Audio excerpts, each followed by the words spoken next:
ng atensyon sa social media ang videong ito. Bida dito ang isang binatang nagbe-videoke sa isang bahay.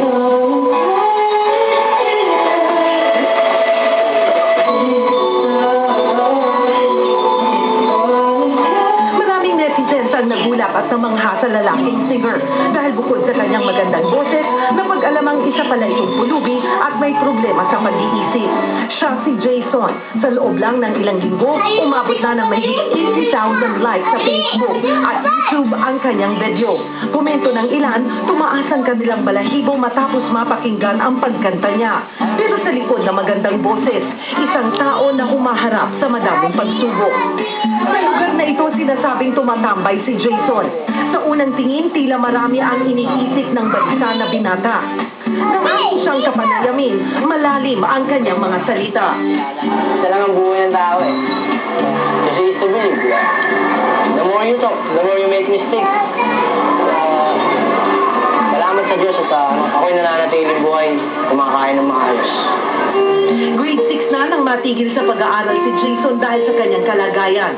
Mula noon, natuto siyang mamuhay sa kalsada at malulong sa bisyo. Dito na rin siya simulang iniwan ng kanyang pamilya. Ngayong 22 anyos na siya, bihasa na sa kalye si Jason at nakakadiskarte ng pera. Gayunpaman, inaasam pa rin niya ang pagmamahal ng kanyang pamilya. Ako meron mo dyan na concern sa akin kung ganito man ako. Yun dahil gusto ko nang nakasama kahit dalawa lang o isa sa mga pamilya ko. Gaya ng kapatid ko, nanay ko.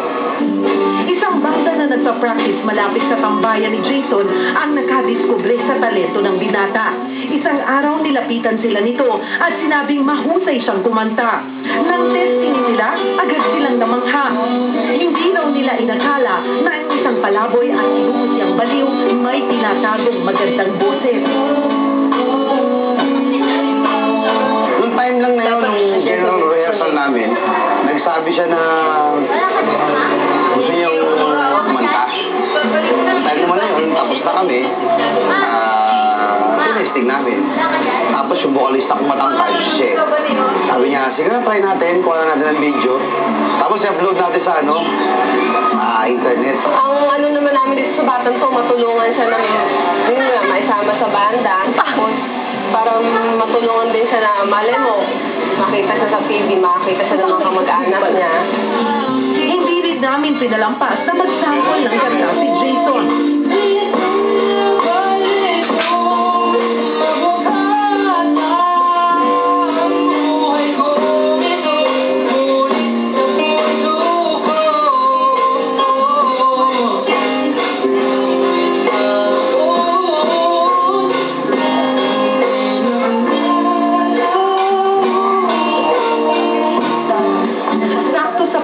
Binigyan ng munting regalo ang binata ng kanyang mga kabanda at ng Alagang Kapatid Foundation.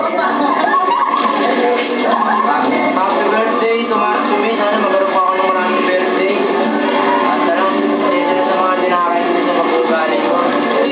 Inspirasyon si Jason na may angking talento ang bawat isa sa atin. Kaya huwag natin itong sayanin at siguraduhin gamitin sa mabuting paraan. Cheryl Cortez, News 5.